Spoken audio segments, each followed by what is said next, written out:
Hey guys, we are multiplying decimals today. Put your hands up. You're excited. Okay, you're probably not, but let's pretend you are. Okay, we're multiplying decimals. If you need to add, subtract, or divide decimals, guess what? I've got some videos over there for you. Okay. I also have one video where I do add, subtract, multiply, divide decimals all in one video, and I go really quickly. If you need that one, over there. If you're sticking around, I'm so glad. Okay, be where you need to be.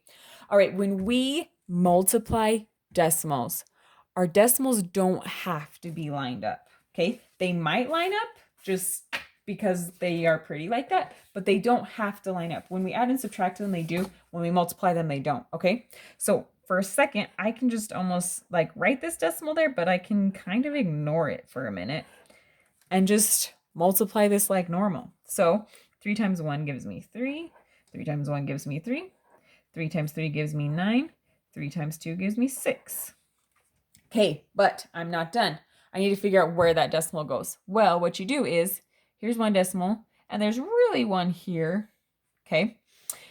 And you count how many places are behind each decimal. So this one doesn't have anything behind it. This one has 1, 2, okay? So now I come here, 1, 2, guess what? That is where my decimal goes.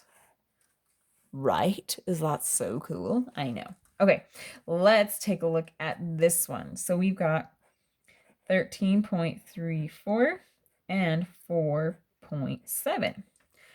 My decimals don't have to line up, okay? Now, for a minute, I can just multiply this like normal. 7 times 4 gives me 28. 7 times 3 gives me 21, plus 2 gives me 23. 7 times 3 gives me 21, plus 2 gives me 23. 7 times 1 gives me 7, plus 2 gives me 9. I like to come kind of scribble these out because I might have new ones I need to put up there. I got to put my placeholder here, right, when I multiply like this. 4 times 4 gives me 16. 4 times 3 gives me 12, plus 1 gives me 13. 4 times 3 gives me 12, plus 1 gives me 13 again. 4 times 1 gives me 4, plus 1 gives me 5. All right, now we add this party down here. So 8 plus 0 gives me 8. 3 plus 6 gives me 9. 3 plus 3 gives me 6. 9 plus 3 gives me 12. 5 plus 1 gives me 6. Whew. Was that fun to listen to me say all those numbers? Okay, so I've got this. Where does my decimal go? Okay, I'm going to come up here. So I've got a decimal here. It has 1, 2 numbers behind it. Decimal here has 1 behind it. So 1, 2, 3. 1, 2, 3. It goes right there.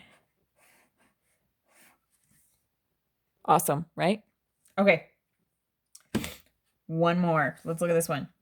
84.33 times 0.059. Okay. Beautiful thing. All right. Well, let's go ahead and multiply this.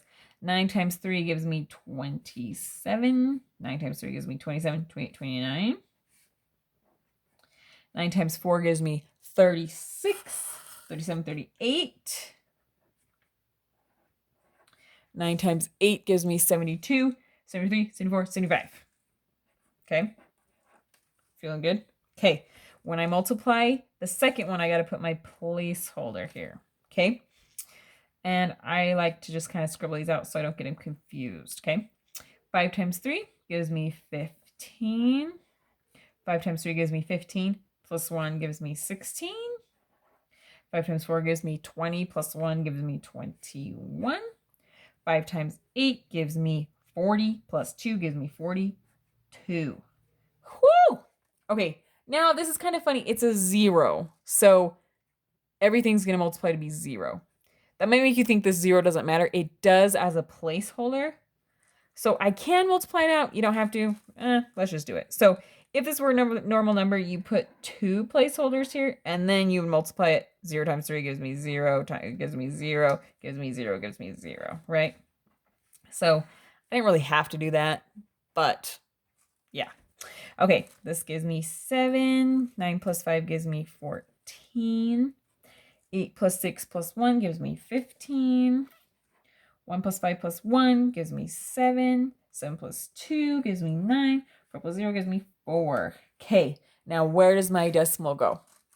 All right, here's one decimal. We've got 2 behind that one, 3 behind this one. That's why that 0 matters, even though it only multiplied all these zeros.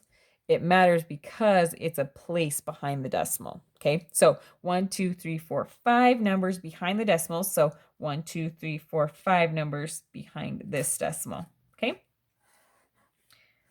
Okay, was that wonderful? You loved it? You're going to do it for fun on the weekend now? All right. Hopefully you can get your homework done and have dreams of math that aren't nightmares.